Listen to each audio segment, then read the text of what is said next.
இவங்களோட பேர் அருள்ஜோதி. வயது 42. டே 1ல் 83 கிலோ இருந்தாங்க. டே 28ல் 78 கிலோ வந்திருக்காங்க.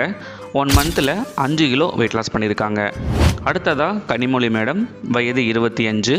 15 நாளில் 2.2 kg வெயிட் லாஸ் பண்ணியிருக்காங்க. அடுத்ததாக மிஸ்லின் மேடம். வயது 35. 1 மந்தில் 2.3 kg வெயிட் லாஸ் பண்ணியிருக்காங்க. இவங்க வெயிட் லாஸ் பண்ணுறதுக்காக எந்த ஒரு டேப்லெட்டோ மெடிசனோ சப்ளிமெண்ட்டு எதுவுமே எடுத்துக்கவே இல்லை. அவங்க வீட்டு கிச்சனில் இருக்கிற பொருட்களை வச்சு அவங்களுக்கு எப்படி வெயிட் லாஸ் பண்ணலாம் அப்படிங்கிறத நான் சொல்லி கொடுத்தேன். ஸோ நீங்களும் இதே மாதிரி வெயிட் லாஸ் பண்ணணும் அப்படின்னா ஸ்க்ரீனில் தெரிகிற டீட்டெயில்ஸை எனக்கு வாட்ஸ்அப்பில் ஷேர் பண்ணுங்கள். நான் உங்களை காண்டாக்ட் பண்ணுறேன். உங்களுக்கு டயபெட்டிஸ் இருக்கலாம், பிசிஓடி, இர்ரெகுலர் பீரியட்ஸு, மூட்டு வலி, எந்த ஒரு பிரச்சனையாக இருந்தாலுமே உங்களால் வெயிட் லாஸ் பண்ண முடியும்.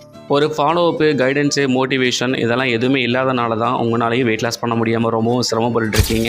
நான் உங்களுக்கு டயட் சார்ட் கொடுத்து டெய்லி பேஸஸில் நீங்கள் என்னென்ன சாப்பிடணும், சாப்பிடக்கூடாது அப்படிங்கிறத ஒவ்வொரு நாளும் நான் உங்களை ஃபாலோ பண்ணி மோட்டிவேஷன் பண்ணி வெயிட் லாஸ் பண்ணுறதுக்கு நான் ஹெல்ப் பண்ணுறேன். உணவின் மூலமாகவே நாம் எப்படி வெயிட் லாஸ் பண்ணலாம் அப்படிங்கிறத நான் கற்றுக் கொடுக்குறேன். ஸோ யாரெல்லாமே வெயிட் லாஸ் பண்ண முடியாமல் ரொம்பவும் கஷ்டப்பட்டுருக்காங்களோ அவங்களுக்கு இந்த வீடியோவை ஷேர் பண்ணுங்கள்.